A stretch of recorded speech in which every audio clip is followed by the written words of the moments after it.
And just in time for the Toy Story 3 section of this map pack, the lights are back on because I was disconnected from the internet and I didn't realize it. So yeah, now it's all working. My name is Brian Saviano, aka BricksOBrian. This is the daycare that Bonnie is at, as well as all the troublemaking kids, as we realize throughout Toy Story 3. Some of them are good. A lot of them just basically eat toys all day, which is not safe or good, but it's a thing. So this is the front reception here. Lots of rainbows and color everywhere. So we'll take a look at the hallways here. We'll make our way toward each of the rooms, and I'm trying to find, or trying to remember the order of the rooms to try to... Oh, here's a bathroom. There we go. Always integral to the plot there. Oh, I forgot to knock. I'm sorry. Hello? Nope. Okay, no one in there. Never mind. Just making sure. You always have to knock, even though I forgot to knock. So, just so you know for future reference here. And so this is the snack room, I think, for teachers or the... Oh, it says snacks right there. For whoever, you know. Definitely not the kids. And this is the... I'm going to sit here and write a report about something area. And over here, we have...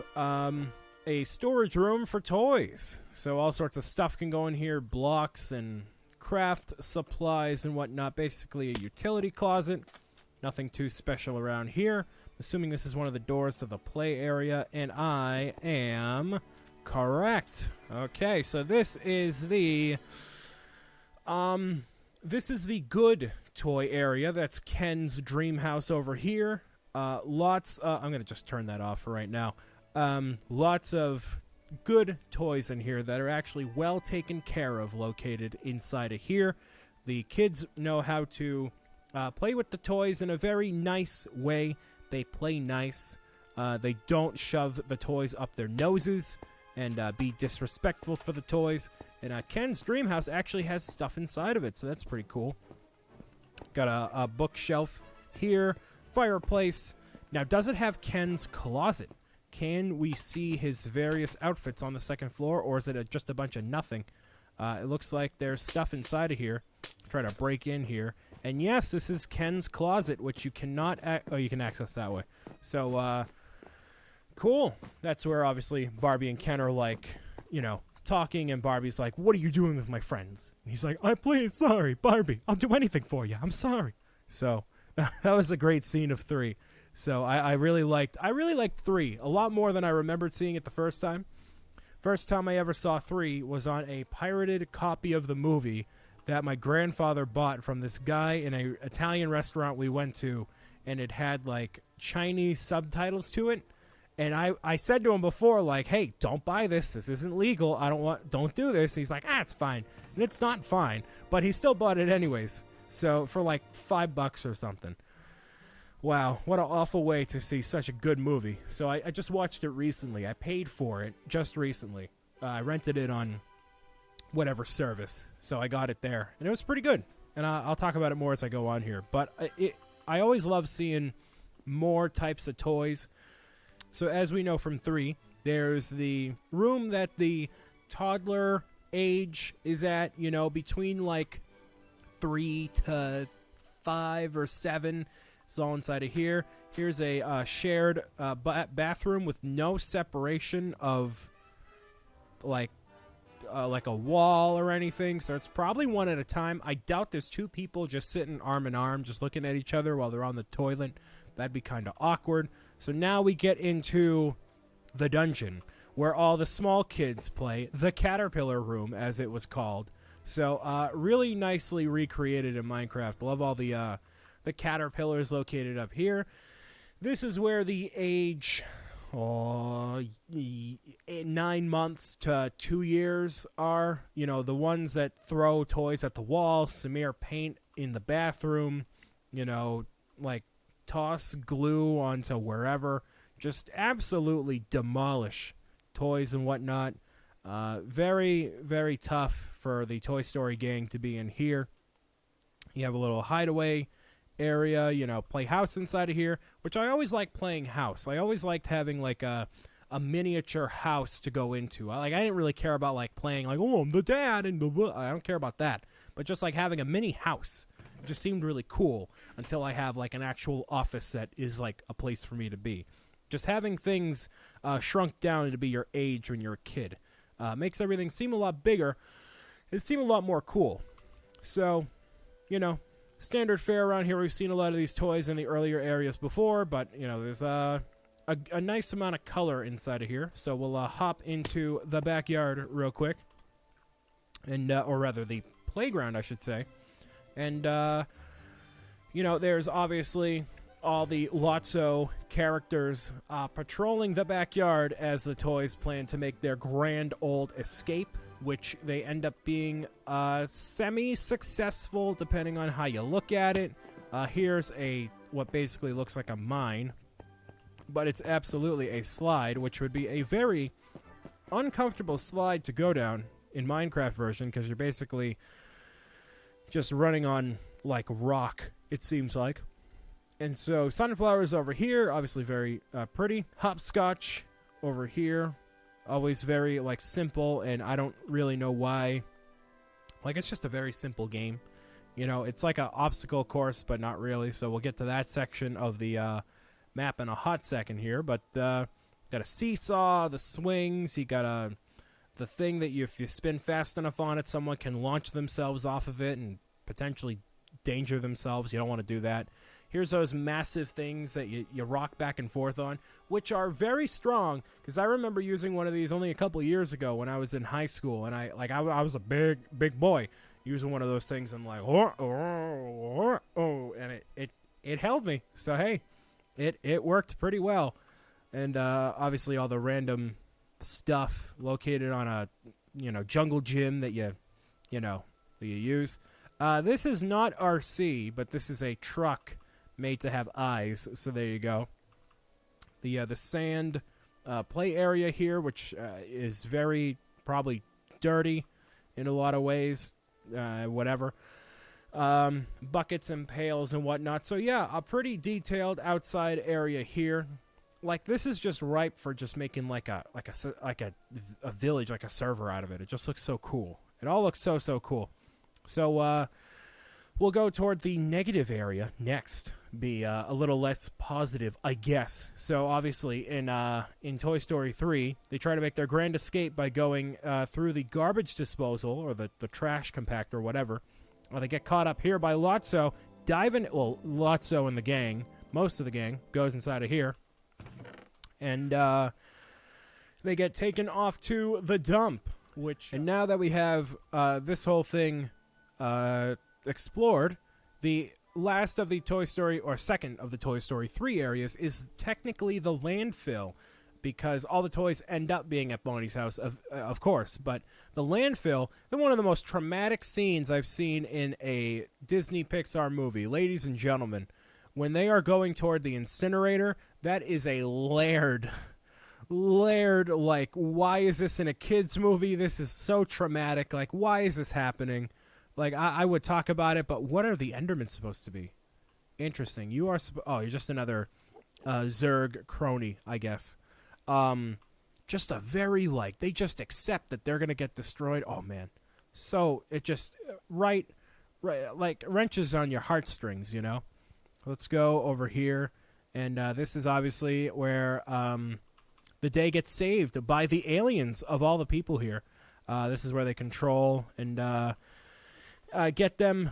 Actually, no, not in here out of the incinerator. It's on the inside, I think. So let's get out of here real quick. So obviously, Lotso, being the jerk that he is, I never realized there's carriages right there. But being the jerk that he is, as we fall down here, manages to escape himself as all the toys are going toward the grinder here. So Lotso gets spared out of here. And then when it reaches this point here, Lotso, which, again, I'm surprised is not a skin in this pack, would stop the machine from actually working here. And that opened a door to somewhere. That's weird. I don't know where that was, but sure. And this is the... is it up here? Is this an escape? Oh, it's probably where Lotso escaped. But this is the traumatic scene with the incinerator. Just oh man, I can't even describe how that scene is. Oh man. But yeah, they basically just wait for death to consume them in every capacity. It's just so sad. But yeah, luckily, you don't have to get that far because the aliens are all up in here. And they are saving the gang with the power of the claw. So, what a great... Because I remember so obviously, like I had said before, I had seen the movie with the Chinese subtitles and all that. And I'm like, wait, I forget how they actually get out of here. And then I realized they do it by having the aliens grab them, which is so cool. And, I was on the verge. I was, welling up. When they were going toward the incinerator, I'm like, this is... not even because of the characters are going toward the incinerator, but just that oh, man. I won't get into it anymore. But, yeah, it's just a very emotional scene here. So glad that the aliens could save them once and for all. Well, not for all, but, yeah. At least regarding this area here, saving them from here. So, the dump, very... boring and plain, because obviously this is where all the landfill is. This is where all the junk goes, all the undesirable trash. So I got to do the recyclables and all that, so make sure you help where you can. But yeah, let's get out of here real quick. And now we'll head over toward Bonnie's house, which is technically the last of the Toy Story 3 areas, because that's where the toys all end up. And so, Bonnie's house is right in front of Sid's house, next to Andy's and all that. So, yeah, this is where Andy drops off his entire box of toys to Bonnie, for Bonnie to continue playing with them all throughout the series here. So, we'll just go right in through the main entrance here. And Bonnie's house hasn't been featured as much, so... this house should be a lot more modern compared to Andy's house, because we don't see Bonnie's house until technically 2010 in Pixar time. So it should be a bit more updated and not as gross as the wood walls of Sid's house. But this is, I'm assuming, Bonnie's room, because there's a spinny... Oh, man, what's it called? I don't know. I haven't played with one of those in years, and I don't have kids, so I don't know. Lots of... Oh, no entrance to the closet there. Okay, sure. Pretty small room compared to Andy's room here, but obviously this is where they play tea time, the toy box, her bed, all that. So pretty standard fare there. So we'll head on over to the... Oh, that doesn't belong here, but okay, that's fine. We'll go into here. Oh, this is a very colorful bathroom for Bonnie. Wow. This is a cool way of doing a translucent shower curtain, having the glass and then all these different flowers in here to make it. That's such a cool effect. I love that. That's awesome. So cool. There's something I never had is an animal that's on the front of the nozzle that turns on the water. That's clearly a whale that's supposed to be there, so it makes it look like the whale is spitting out all the water instead of it being this terrifying looking silver thing at the end of your bath. So there's some cookies. Some cookies. Hello. Cookies in the bathtub. That sounds like a good Friday night. And then you have the sink here. So there you go. Very colorful. I like this bathroom. Very very Bonnie. I like it. And over here you have the kitchen. And do they beat out Sid? Actually, they may beat out Sid for the best kitchen. And here's why. There's a computer in here, ladies and gentlemen. A computer. Can you believe it? Can you believe it? I can't. Is there a specific order here that I need to do stuff in? Maybe. Oh, that's how you unlock this section here. There's a music disc. Nice. Cool. So that's pretty sweet. I don't know what it's supposed to represent. Maybe just an internet browser and that's it, but yeah. And there's a mixer right here. Okay. Good stuff. Good stuff. We have the plunger. Gotta have a plunger because you don't want to need a plunger and not have one. So eventually, to any of you who are super young, when you move out and go to your own place eventually, or off to college or whatever, like Andy did, make sure you go and get yourself a plunger. That's a point of advice from your boy, Brian Saviano, a.k.a. BricksOBrian. So, with all that being said, that is Bonnie's house. It is a one-level home. So... Not as fancy as Andy's house, but it is more modern, even though the TV is a CRT, and it's super, like, big and bulky. Not that any of you know what a CRT is, but yeah, it's one of those big TVs that go like, shoom, bing, when they boot up. You don't know what I'm talking about, but yeah. So here's a turtle pool in the backyard here, a wheelbarrow with a singular sunflower popping out of it. That's pretty sweet. And some stones, and technically no door to access this back area here. So what I'll do is not go on the roof. I will, I guess, for a hot second here.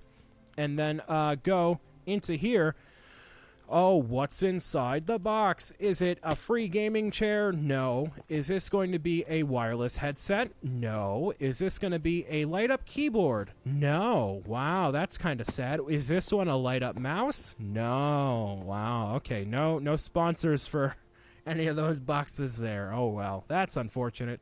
And now this kind of pertains to Toy Story 4, so I'm going to start with the RV now for Toy Story 4 and make our way over toward that way.